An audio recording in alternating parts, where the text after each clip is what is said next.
Ukraine entering its 5th year of war, and already today there has been a minute's silence. People get an alert on their phone here in Ukraine, and the country tries, if it can, to take that minute, that moment, to just remember those that have died. Lots of dignitaries arriving here in the capital for commemorations that are taking place across the day. Prime ministers, presidents from across Europe in particular are here to stand with President Zelenskyy and all of Ukraine. But we did also see continuing Russian airstrikes across the country.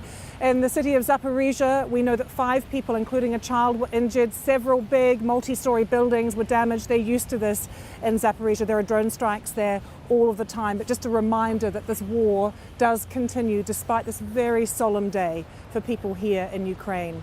We have some pictures just to show you just of Kyiv this morning. Lots of the city is in lockdown. Really difficult for us to move around the city this morning because of all the dignitaries that are here and the things that are taking place.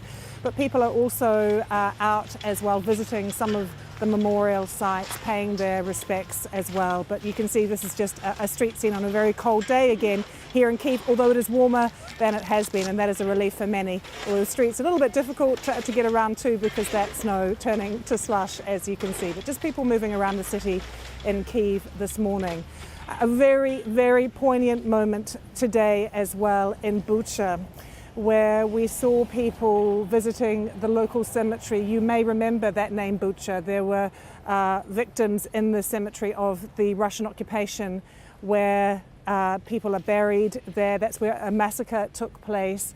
And throughout the day, we know that President Zelenskyy and others are going to be here, as I mentioned. Let's have a listen to President Zelenskyy, who addressed the nation this morning. Я дуже хочу одного дня прийти сюди. One day I want to come here with the President of the United States. I know for certain, only by coming to Ukraine and seeing with one's own eyes our life and our struggle, feeling our people and the enormity of this pain, only then can one understand what this war is really about. And it's because of who the aggressor is here and who must be pressured that Ukraine defends life and fights precisely for this. And that this is not a street fight. It is an attack by a sick state on a sovereign one. And this is Putin's war. He is the cause of its beginning and the obstacle to its end. And it is Russia that must be put in its place so that there can be real peace. Let's take you live now to my colleague Paul Adams. He's in Bucha, which is east of here, which was occupied by Russian troops near the start of the war. A trail of death and destruction there, which shocked the world at the time and continues to. Paul, what's been happening there today? Yeah, you're right, Lucy. This was really the first place where the nature of the Russian invasion became truly apparent.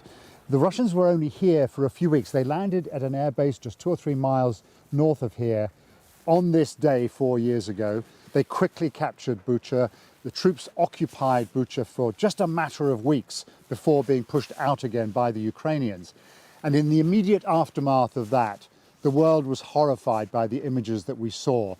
Bodies of civilians left lying in the street, and a mass grave that was unearthed a short time afterwards. It's not for nothing that President Zelenskyy, in his list of places associated with tragedy, listed Bucha first in his speech this morning. We had a service just a half an hour or so ago here at a cemetery. This is a cemetery devoted to the military. These are all people who died either in the course of the defense and recapture of Bucha, or actually for the most part in the long 4 years since. There was a group of people, not huge, but people who came here and laid flowers at the graves of many, many soldiers who are lying here. This is a very typical place. There are places like this all over Ukraine. The faces of the fallen stare out at you from these granite headstones, and of course lots of Ukrainian flags. A small snapshot of the enormous cost paid in human lives over the course of the last 4 years. Paul, thank you. Paul Adams and Bucha, who'll be joining us again throughout the day. Well, inside Russia, none of Russia's main television channels this morning mentioned the anniversary in their news bulletin. They continue to just air news stories that talk about Russian successes. And remember, they don't call this a war, they call this a special military operation. But if we can take you to the newsroom in London now, I'm joined by Ben Steele. Now, Ben is the director of The Zero Line Inside Russia's War, which is a remarkable film about Russian soldiers who actually managed to flee the front line of the war. Ben, an incredible documentary that you've made. Tell us about some of the stories you heard and what the soldiers told you. Well, we met with 4 soldiers who were serving on the Russian front lines, including an officer and the most senior staff officer to ever speak out, we believe, against the war and explain the lawlessness that's happening on the Russian front lines. It's very hard for us to understand just the scale of lawlessness that's happening there. Russian soldiers are being sent forward in waves to attack Ukrainian forces. Without much motivation. And so what the Russian soldiers are telling us is they're telling us about executions and torture that Russian commanders are using against their own men to force them forwards. Ben, how many Russian soldiers do we know are being killed every day on the front line? Well, the UK MOD estimates that between 900 and 1,500 Russian soldiers are being killed or wounded every day in fighting. Russian soldiers, the slang that's used to refer to these assaults is meat storms, where men are just thrown forwards, and it's literally clambering over the bodies at times of their comrades in order to advance. And the stories that we've heard and that we've been able to substantiate is that there are specific commanders who, as I mentioned earlier, are torturing and executing their men. So we have completely comprehensive accounts of commanders shooting men point blank who refuse orders, and commanders ordering others to execute Russian soldiers who fail to comply with their commands. And Ben, just to remind people, these are soldiers who are trapped there on the front line. Are they able to communicate with their families? I mean, they're definitely not able to leave, right, once they're there? That's right. So the men we spoke with, some of them were mobilised. One of them volunteered initially under false pretences. He believed he was going to be a truck driver.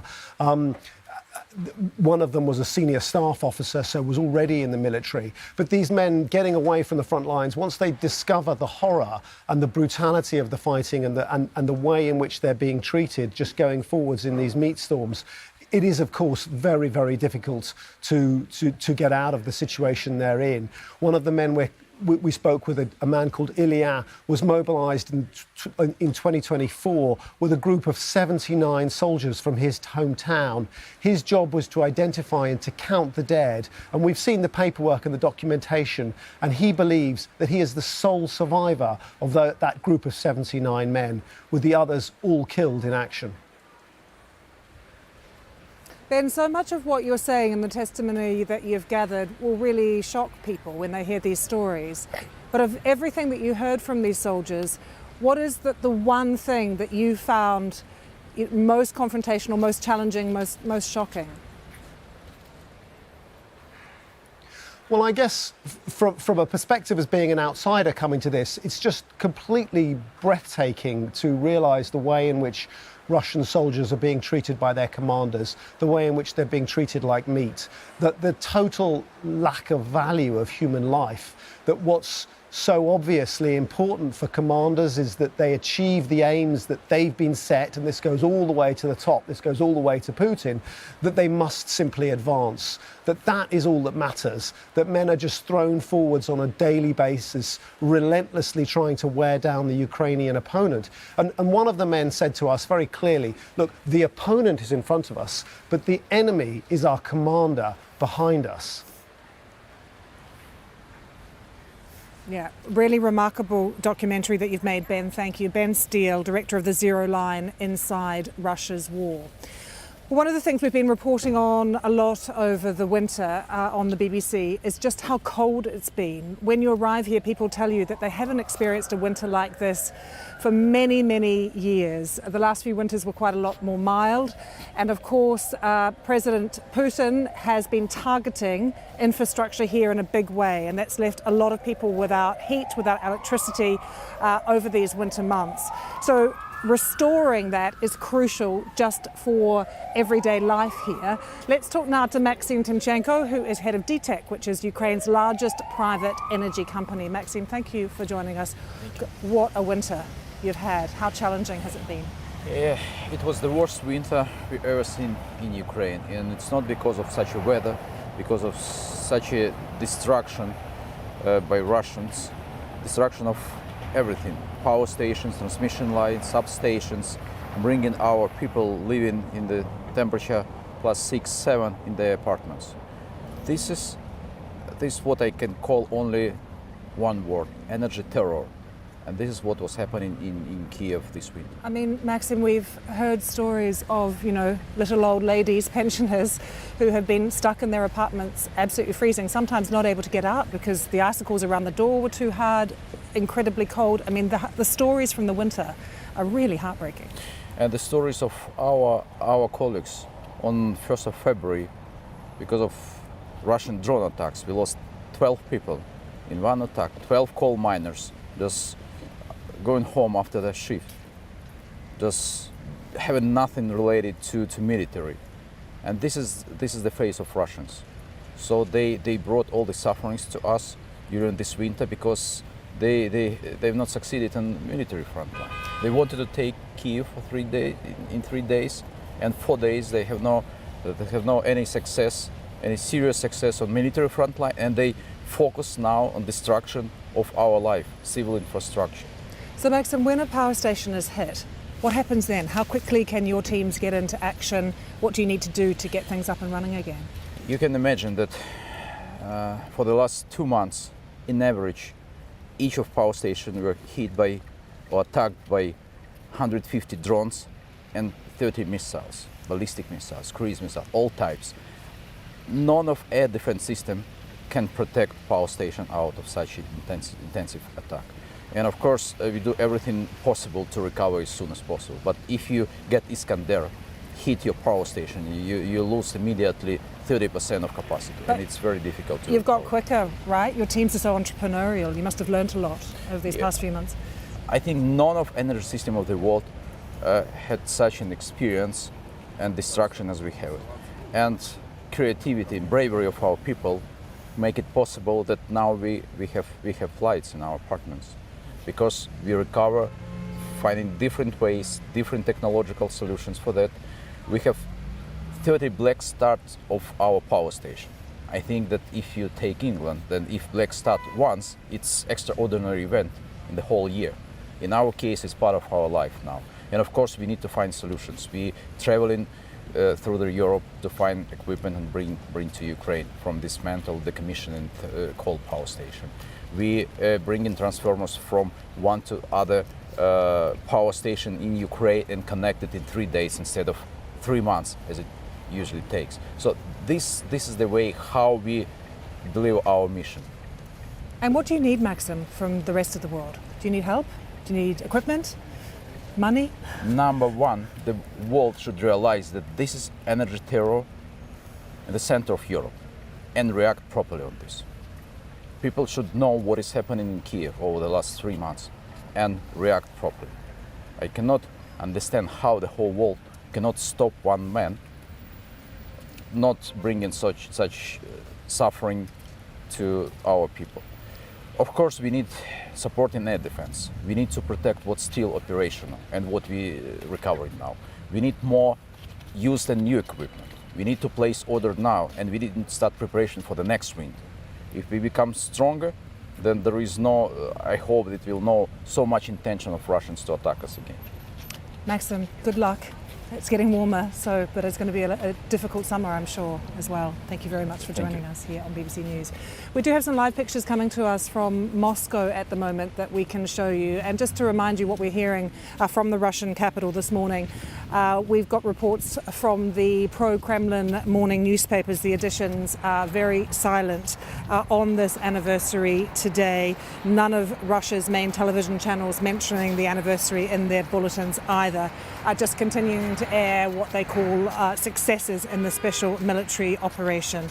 And we have some breaking news to bring you now, actually, as well. We have a statement from the UK government to remind you Keir Starmer is here in Kyiv today. We're expecting to hear from him. He is a key member of the Coalition of the Willing, of course. But we have just had a statement from the government that says the UK has now sanctioned over 3,000 individuals, businesses and ships under its Russian regime. The Foreign Secretary, Yvette Cooper, she is also here in Kyiv today. She is also announcing a new package of military, humanitarian and reconstruction support for Ukraine. I imagine we will see this from quite a few of the world leaders who are gathered here in Kyiv today, just reiterating their support, but also new packages of military and financial support too. But the UK sanctioning over 3,000 individuals, businesses and ships under its Russian regime.